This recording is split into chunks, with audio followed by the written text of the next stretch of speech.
Hoje você vai aprender. Hoje eu convido você a questionar. Mas Humberto, por que nós temos que questionar? Questionar a ciência, questionar a história. Na verdade, meu irmão, você pode simplesmente desistir de questionar. Você pode pular esse vídeo aqui, procurar um vídeo chamado Banheira de Nutella. Que delícia, que delícia! Que simplesmente você vai estar bem saciado.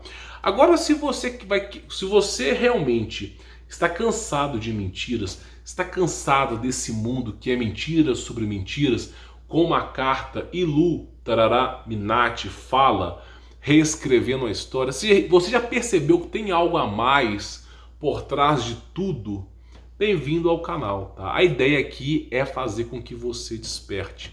Já venho falando sobre as revoluções, os grandes cataclismas, venho falando sobre as civilizações e seus auges tecnológicos, como cidades voadoras, portais, carros voadores.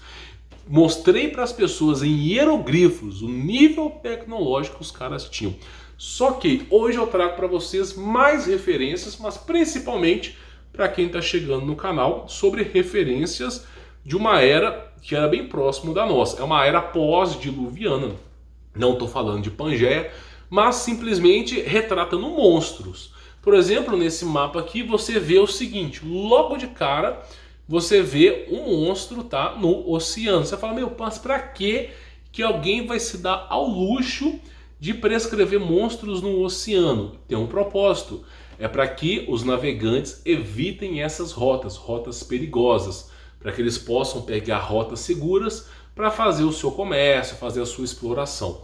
E quem escrevia esses mapas? Quem era o cartógrafo que escrevia esses mapas, né? Porque de repente você encontra um cavalo com asas. Como é que o cara chegou a essa conclusão? Um cavalo com asas, você chegava à conclusão de uma quimera. Pois é, como é que o cara chegou à conclusão que esses seres existiam? Por exemplo, aqui um unicórnio, né? Como é que o cara vai desenvolver um mapa que vai servir de utilidade pública para os navegantes e o cara começa a fantasiar o mapa? Será que o cara realmente estava fantasiando o mapa? Ou será que ele estava falando assim, ó, não vá para esse local porque existem seres estranhos. Evite esses locais se você quer preservar, tá, o seu comércio, a sua bagagem para você poder ir dos locais. Isso inclusive tinha no Brasil também, depois eu falo sobre isso. Então o cara prescreveu o mapa inteiro, tá? Eu coloquei o mapa de cabeça para baixo aqui, mas é o mapa do Urbano Monte sobre o mundo, tá? Você no seu mapa mundi é praticamente aqui, ó, Brasil, América, Estados Unidos, Canadá, aí tem Ásia, China, Rússia, Austrália, e é isso. Esse é o mapa do mundo que você tem.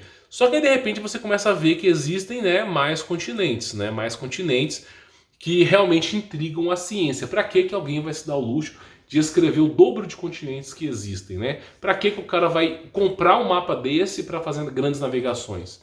Então tudo tem um propósito, tá? Tudo tem um propósito. Por exemplo, aqui vai se retratando esses mares, né? As rotas que você deveria tomar, inclusive os vórtices, né? Se você entrar ali, você vai sair 20, 30 anos depois de algum canto aí. Então as coisas eram intrigantes. Não pergunte para mim, não sou o dono desse mapa, mas eu gostaria de conversar com quem o escreveu, né?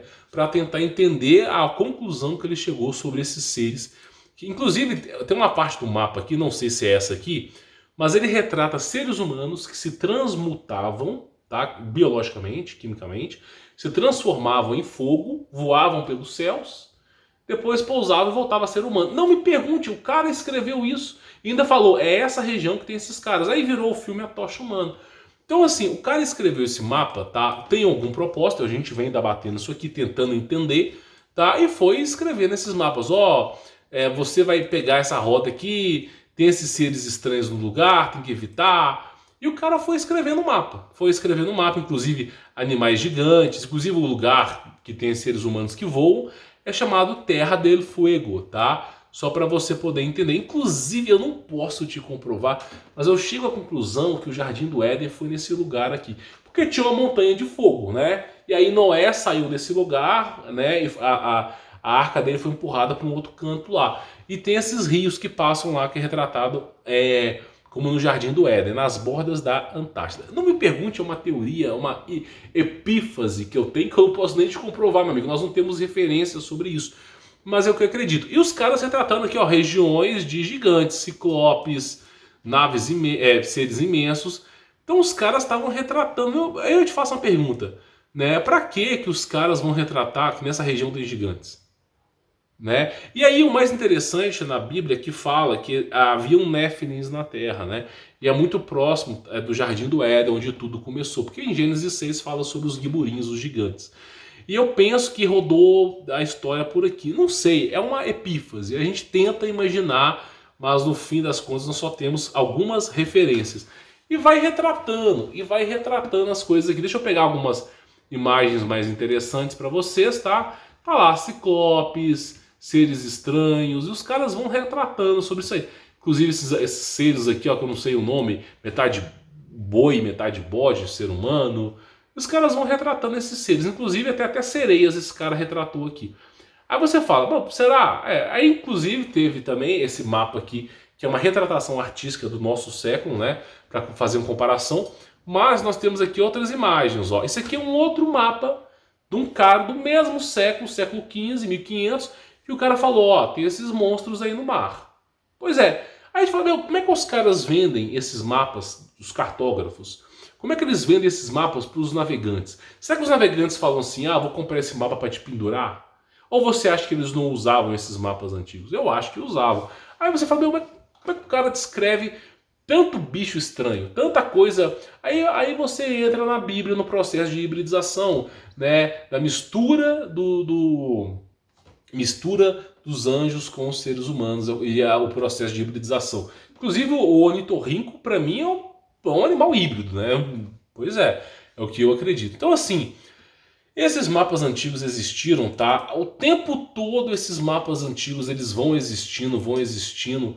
É só você pesquisa mapa antigo, você cai o queixo de tantos mapas que existem, tá? Então assim, os caras vão, inclusive esses seres, ó, seres que parecem, né? Eu não vou dizer o nome aqui, coisa feia. Então assim, eles vão retratando esses seres, retratando, né? Eu falei assim, ó, evite essas rotas, evite essas rotas. E inclusive esses seres aqui que eu não faço nem ideia do que são.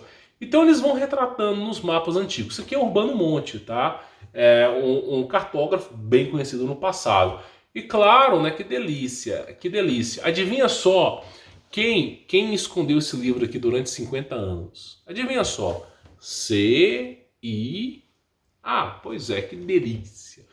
Então simplesmente tinha um geólogo, tá, que trabalhava para o governo, que descobriu que acontecia grandes cataclismas no passado, que no auge da tecnologia humana, tá, alguma coisa acontecia, resetava a civilização. Por isso nós temos steampunk, cyberpunk, dieselpunk,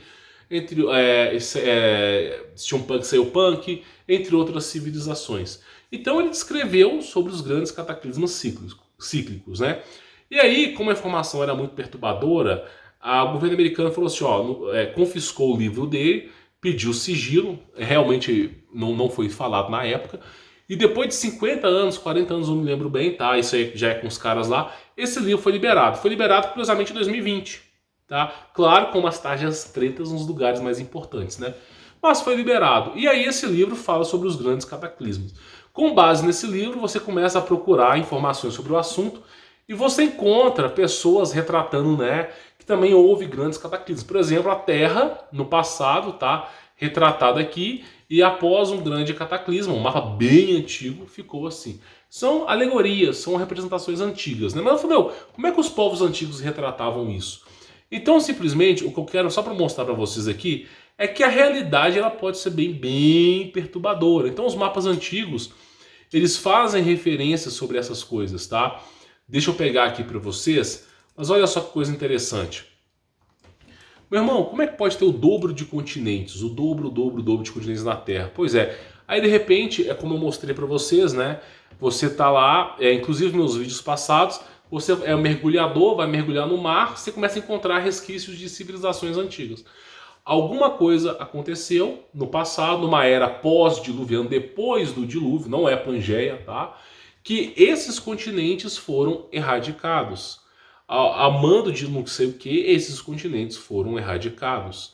Tá? E são continentes como Lemúria, grande tecnologia, Atlantis, grande tecnologia. Tem mais 4 grandes civilizações que eu esqueci o nome aqui, de grandes tecnologias, simplesmente foram erradicadas. Qual que é o palpite? Provavelmente são civilizações híbridas entre anjos e seres humanos que Deus preferiu erradicar. E aí preservou-se o núcleo da Terra, nesse núcleo apenas os seres humanos. Isso pode ter ocorrido, esse mapa de Urbano Monte pode ser retratado como a era pré-diluviana, mas também, ao que tudo parece, está retratado o século XV, 1500, tá? Por que ele retratou isso? Não faço a menor ideia. Mas é bem curioso que ele faça esses mapas, né? Inclusive, como é que pode tantos continentes que não existiam? Como é que o cara vende uns mapas desses para os navegantes, né? Por que tanta gente comprava esses mapas? Ah, será que era brincadeira ou será que o pessoal usava a sério? Aí eu falo uma coisa para você, para piorar a situação, existe um tratado internacional que a borda da Terra, dizem, né, que a Antártida você não pode explorar, ela é protegida com um tratado internacional de vários países. Ou seja, ferrou, não dá nem para saber o que tem do outro lado lá mais. Então existe uma limitação para o ser humano que pode ir e vir. É um grande curral, uma grande refazenda, como o Zé Ramalho falava mesmo. Então você não pode nem ir para o lado que tem um tratado dos governos aí. Então, assim, são coisas bem estranhas, tá? E aí você vai começa tudo isso a casar bem com a Bíblia, com o Giborim e Néfilis. Por isso que Cristo mesmo fala, o mundo jaz no maligno.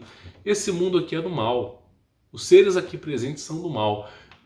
Cyberpunk, dieselpunk, cyberpunk, steampunk, atompunk, biopunk, tudo isso, grandes civilizações do passado, cataclismos cíclicos, tudo isso tem as suas origens nas trevas. Tem as suas origens no mal, porque o mal perverte os homens tentam destruir uns aos outros, e a benevolência de Deus é como faz o quê? Uma floresta podre, que está com suas raízes podres, mofadas, vem um grande incêndio, destrói a floresta, aquela floresta se torna adubo, né? Cinzas, adubo, e simplesmente nasce uma nova floresta. É a maneira, o locus operandi de Deus. Então simplesmente são coisas bem estranhas, bem estranhas, tá? Mas eu queria retratar isso para vocês porque o povo do passado falava, né? Ah, se essas informações não fossem tão importantes assim, por que eles deixariam 50 anos ocultas essas histórias? Por quê? Tem algum motivo, né? Então a gente começa a questionar. Agora, a verdade absoluta nós não temos, né? Porque não nos é repassado grande conhecimento. Apenas pequenas alegorias, pequenos resquícios, e cabe a todo mundo, assim como eu faço, imaginar. Porque é o que dá para fazer com o que nós temos, tá bom? Bom, sou Humberto Voltz, vou ficando por aqui, espero que você tenha conhecido o meu trabalho e tem mais informações aqui para baixo para você, tá bom? Fique na paz.